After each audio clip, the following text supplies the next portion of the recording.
പിടിച്ച്. എന്നെ കൊണ്ടാവുമെന്ന് തോന്നുന്നില്ല. ഞാനാണെങ്കിൽ ഇതൊക്കെ കിട്ടിയിട്ട് കുറേ കാലമായി. ഇനി എൻ്റെ കല്യാണത്തിന് വേണമെന്ന് കേട്ടാൻ. ഒന്ന് പോടപ്പാ, ഞാൻ ഈ കണക്ക് ശരിയാക്കാൻ കഷ്ടപ്പെടുക. അപ്പോൾ അവൻ്റെ തോരണം ദേ എബ്രാഹിം വരുന്നുണ്ട്. എന്നാടാ ഇവിടെ ഒരു ഒച്ചയും പാടവും? എൻ്റെ അബ്രാഹിം, ഈ തോരണം ഒന്ന് പിടിക്കാമോ? പിന്നെ എന്നെ കൊണ്ടൊന്നും പറ്റില്ല. ഞാൻ ആനയുണ്ടായിരുന്ന കുടുംബത്തിലെ. മുതലാളിക്ക് കൊളസ്ട്രോൾ ഉണ്ടോ? ഞാൻ നോക്കിയില്ല. നോക്കണ്ട, ഇല്ലെങ്കിൽ ചമ്മു, പിന്നെ പൈസ നഷ്ടവും. എനിക്ക് കൊളസ്ട്രോൾ വരാൻ പാടാ. ഞാൻ താറാവിറച്ചിയാ തിന്നുന്നേ. ഈ താറാവിന് കൊളസ്ട്രോൾ ഇല്ല അല്ലേ? ഈ താറാവേ വെള്ളത്തിൽ 24 മണിക്കൂർ നീന്തുന്നതുകൊണ്ട് അതിന് വ്യായാമമുണ്ട്. അതുകൊണ്ട് അതിന് കൊളസ്ട്രോൾ വരില്ല. ആ, അത് ഞാൻ ബയോളജിയിൽ പഠിച്ചിട്ടുണ്ട്. ആ, ഇവൻ എൻ്റെ ക്ലാസ്സിലെ ഒരു പഠിപ്പിയായിരുന്നു.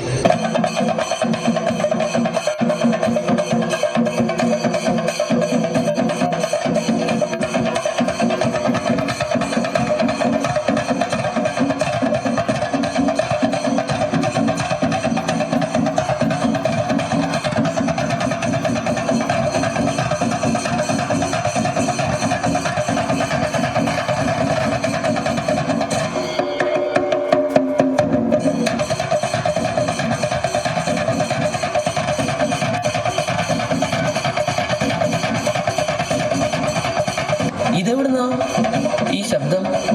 ആ, അത് നമ്മുടെ പിള്ളേര് പെരുന്നാളിന് കൊട്ടാൻ പഠിക്കുന്നത്. ഏതായാലും സംഗതി കൊള്ളാം. നല്ല താളമുള്ള പിള്ളേരാ.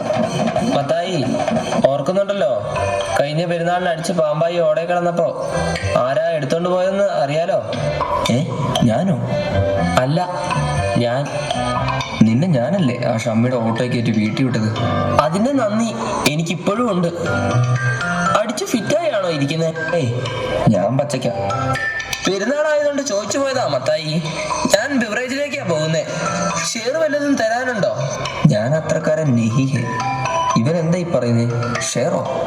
ഷെയർ ഉണ്ടെങ്കിൽ ഞാനിപ്പോൾ സാധനമായി വരാം. അയ്യോ, എനിക്കിപ്പോ വേണ്ട. ചേട്ടൻ അന്നൊരു കാര്യം പറഞ്ഞില്ലായിരുന്നോ? എന്തോ ദാനം ചെയ്യുന്ന കാര്യം. ഞാൻ എൻ്റെ കണ്ണ് ദാനം ചെയ്യാൻ തീരുമാനിച്ചു. കണ്ണോ? അതെന്തിനാ കണ്ണ് ദാനം ചെയ്യുന്നത്? അതിന് നന്നായി വർക്ക് ചെയ്യുന്ന വേറെ ഏതെങ്കിലും അവയവന് വേണ്ടേ? അതെ, ഈ പള്ളിപ്പെരുന്നാൾ നടക്കുമ്പം ഇവിടെ വന്നിട്ട് ഇങ്ങനെ ഒച്ചയും ബഹളവും ഉണ്ടാക്കില്ല കേട്ടോ. ഈ മദ്യപാനികൾ എവിടെ കാലുകുത്തിയാലും അവിടെ നശിച്ചിട്ടേ ഉള്ളൂ.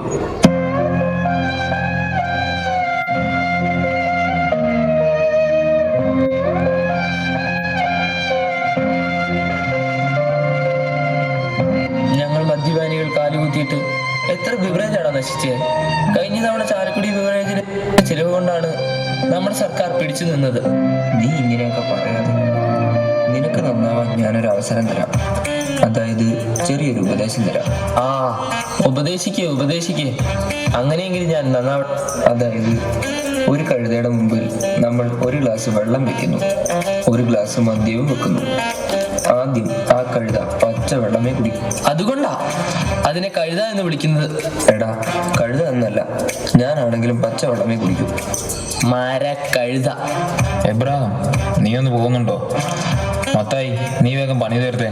നമ്മളില്ലേ, നിങ്ങളുടെ പണി നടക്കട്ടെ. മത്തായി, നീ ഒന്ന് ഇങ്ങോട്ട് വന്നേ.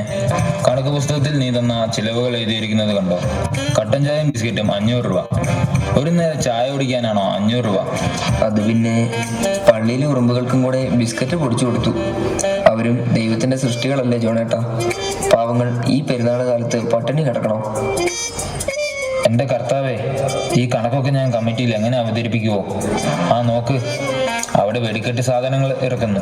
നീ പോയി അത് നനയാതെ നോക്ക്. വെടിക്കട്ടോ? കഴിഞ്ഞ വർഷം വെടിമരുന്ന് തിരി കൊളുത്തിയപ്പോൾ ഓടിപ്പോയി കിണറ്റ് വീണ ആളല്ലേ പറയുന്നേ. അത് പിന്നെ ഒരു തന്ത്രപരമായ പിൻവാങ്ങലായിരുന്നു. നീ അധികം സംസാരിക്കാതെ നിനക്ക് തന്നെ പണി ചെയ്യാൻ നോക്ക്.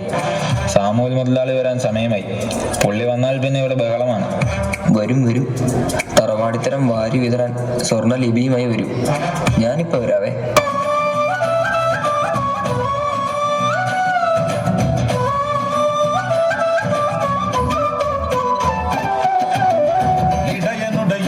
പണ്ട് ഉരുവിടണ വീടുകളുണ്ട്, ഇറമ്പത്ത് വെള്ളിത്തിങ്കൾ വിളക്കുമുണ്ട്.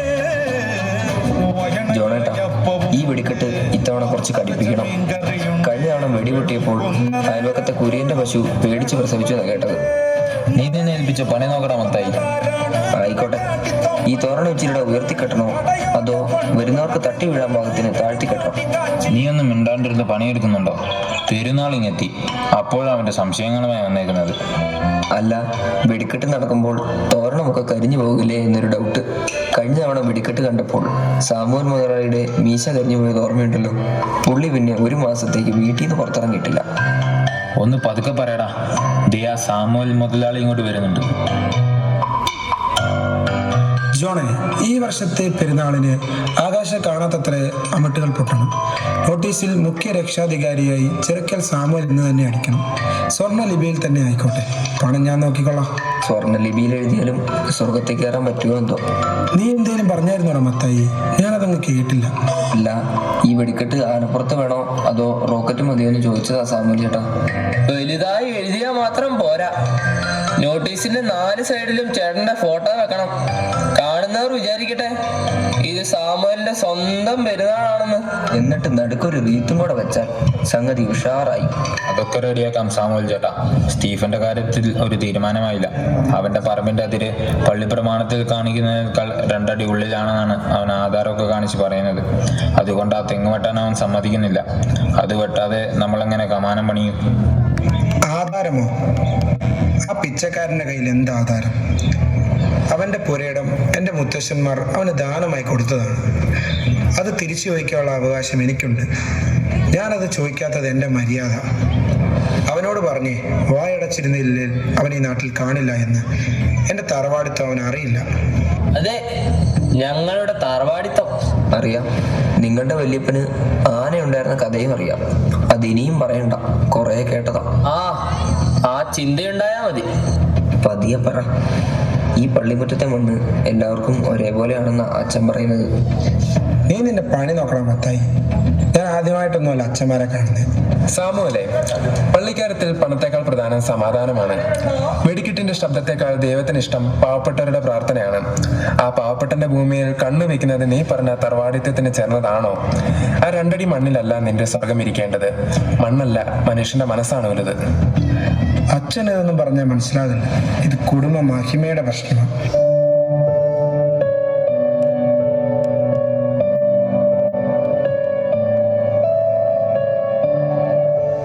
എടി അറിയാമേ, ഒരു ഗ്ലാസ് വെള്ളം. ദാഹം കൊണ്ട് എന്റെ തൊണ്ട പറ്റുന്നു. ഈ കള്ളുകൂടി നിർത്തിക്കൂടി? ഈ കള്ളൂട് നിർത്തിയാ എനിക്ക് ഗുണമുണ്ടാവും, പക്ഷേ ഈ നാട്ടിലെ ശാപ്പുകാര് പട്ടിണിയാവും. നിനക്കറിയോ, ഈ നാട്ടിലെ സർക്കാരിനെ താങ്ങി നിർത്തുന്നത് തന്നെ ഞങ്ങളാ. ഇവരെല്ലാം വിഷമിപ്പിച്ചാ അത് പാവമല്ലേ? നിങ്ങളെ പറയേണ്ട കാര്യമില്ല. വീട് കുടിച്ചോറാന്ന് ആരും കാണുന്നില്ലല്ലോ. എനിക്കിപ്പോഴത്തെ ബൈക്ക് പോരാ, പുതിയ സൂപ്പർ ബൈക്ക് വേണം. ഡാഡി ഇവിടെ. ടോമി, നിനക്ക് എന്താ പറ്റിയേ? നിന്റെ ഈ പോക്ക് കണ്ടിട്ട് എനിക്ക് പേടിയാവുന്നു. സ്റ്റീഫന്റെ മകൻ ബെന്നി 10ാം ക്ലാസ്സിൽ 1ാമനാ. നീയാണെങ്കിൽ? അവനെ എന്റെ കൂലിപ്പണിക്കാരനാകാനുള്ളതാ. എന്നെ അവനുമായി താരതമ്യം ചെയ്യരുത്. എനിക്ക് കാശ് വേണം, അത്ര തന്നെ. എടാ മോനെ, വണ്ടി പതുക്കെ ഓടിക്കണം. സ്പീഡ് കൂടിയാൽ പിന്നെ നിനക്ക് ഫോട്ടോയിൽ മാത്രമേ സമാധാനമായി ഇരിക്കാൻ പറ്റൂ. അതൊന്നും എനിക്ക് കേൾക്കണ്ട. എനിക്ക് വണ്ടി മാറ്റണം, കാശ് വേണം, അല്ലെങ്കിൽ ഞാൻ അപ്പന്റെ അലമാര കുടിക്കും. ടോമി, നീ സമാധാനപ്പെട്. ഈ വീട്ടിൽ സ്കോച്ചുണ്ട്, പക്ഷെ സമാധാനമില്ല. നിനക്ക് ബൈക്ക് എന്തിനാ? നമുക്ക് വിമാനം വാങ്ങാടാ. എന്നിട്ട് അതിന്റെ മുകളിലിരുന്ന് നമുക്ക് പെരുന്നാൾ കാണാം. കൊള്ളാം, എല്ലാരും കൂടി ഈ വീട് കുളം തോട്ടു.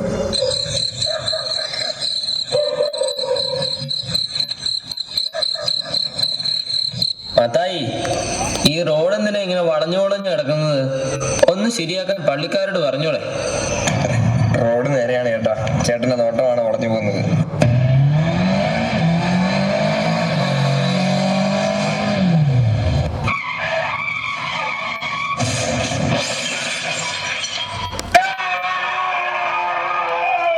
അയ്യോ, അത് സ്റ്റീഫന്റെ മകൻ ബെന്നിയല്ലേ? ആ ബൈക്ക് ഓടിച്ചത് ടോമിയാണല്ലോ. അയ്യോ, എന്റെ ടോമി, അവൻ നിർത്താതെ പോയല്ലോ.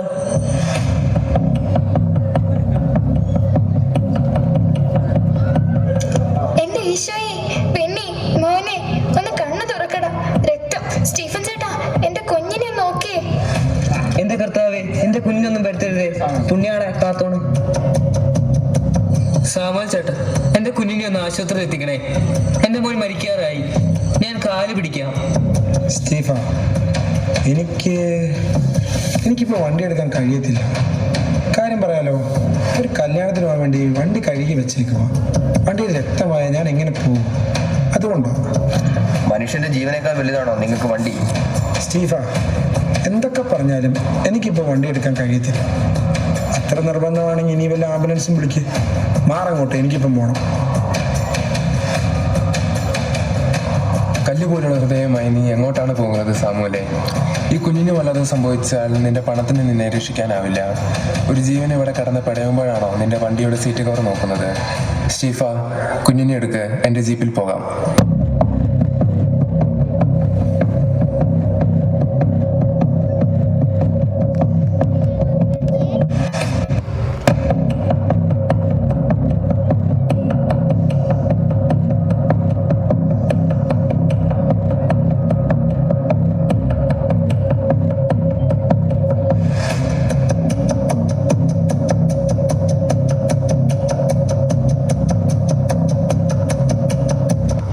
മത്തായി, എനിക്ക് പേടിയാവുന്നു.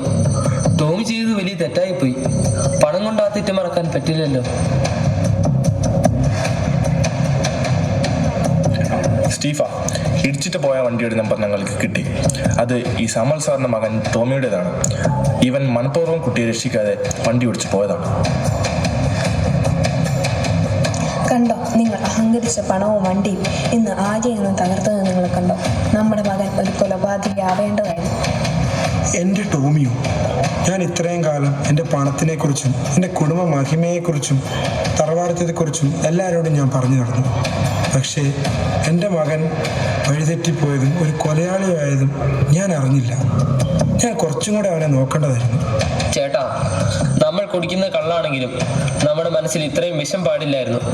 ആ പാവത്തിന്റെ മണ്ണും മകനും ഇന്ന് നമ്മുടെ അഹങ്കാരത്തിന് ഇരയായി. ബെന്നിക്ക് ബോധം വന്നു. അവൻ അപകടനില തരണം ചെയ്തു. പക്ഷെ സാമുവലെ, നിങ്ങൾ തോറ്റുപോയിരിക്കുന്നു. സ്റ്റീഫ, എന്നോട് ക്ഷമിക്ക്. എൻ്റെ മകനാണ് നിന്റെ മകനെ കൊല്ലാൻ നോക്കിയത്. ഞാൻ ഇത്രയും കാലം അഹങ്കരിച്ചതെല്ലാം വെറുതെയായി. ഈ പണമൊന്നും എനിക്ക് സന്തോഷം നൽകുന്നില്ല സ്റ്റീഫ. സാമുവൽ ചേട്ടാ, എന്റെ മകൻ ജീവിതത്തിലേക്ക് തിരികെ വന്നല്ലോ, എനിക്കത് മതി. വൈര്യക്കം കൊണ്ട് നമ്മൾ എന്ത് നേടാനാണ്? നമ്മളൊക്കെ മനുഷ്യരല്ലേ, നമുക്ക് തെറ്റുപറ്റാം, സ്വാഭാവികം. സാമുവലെ, മുറിവേറ്റ ഹൃദയങ്ങളെക്കാൾ വലിയ സ്വത്തൊന്നും ഈ ലോകത്തില്ലടാ. മരിച്ചെന്ന് കരുതിയ വിവേകം നിനക്ക് തിരിച്ചു വന്നിരിക്കുന്നു. ക്രിസ്തു പഠിപ്പിച്ചത് സ്നേഹിക്കാനാണ്, വെറുക്കാനല്ല. മുടിയനായ പുത്രനെ പോലെ തിരികെ വരാൻ ഇനിയും വൈകിട്ടില്ല. ടോമിയെ നമുക്ക് ശരിയാക്കാടാ, ഞങ്ങളൊക്കെ ഇല്ലേ?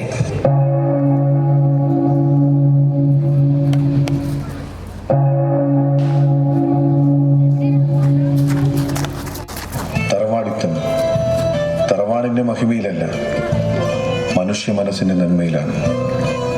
ആകാശത്തോളം ഉയരത്തിൽ പൊട്ടിത്തെറിക്കുന്ന വെടിക്കെട്ടിനേക്കാൾ വലിയതാണ് സഹജീവിയോടുള്ള സ്നേഹമെന്ന പ്രാർത്ഥന. മനുഷ്യൻ വെച്ചുകെട്ടുന്ന ആഡംബരത്തിന്റെ തോരണത്തേക്കാൾ മൂല്യമുള്ളത് സ്നേഹത്തിന്റെ ഹൃദയബന്ധങ്ങൾക്കാണ്. പണമല്ല, പകരം ആപത്തിൽ തുണയാകുന്ന കരുണയാണ് മനുഷ്യന്റെ യഥാർത്ഥ സ്വത്ത്. കല്ലുപോലെയുള്ള ഹൃദയങ്ങളിൽ ദൈവത്തിന് വസിക്കാനാവില്ല. സ്വർണ്ണലിപികളിൽ എഴുതിയ നോട്ടീസുകളല്ല, എളിയവന്റെ കണ്ണീരൊപ്പുന്ന പ്രവൃത്തികളാണ് യഥാർത്ഥ പെരുന്നാൾ കാഴ്ചകൾ.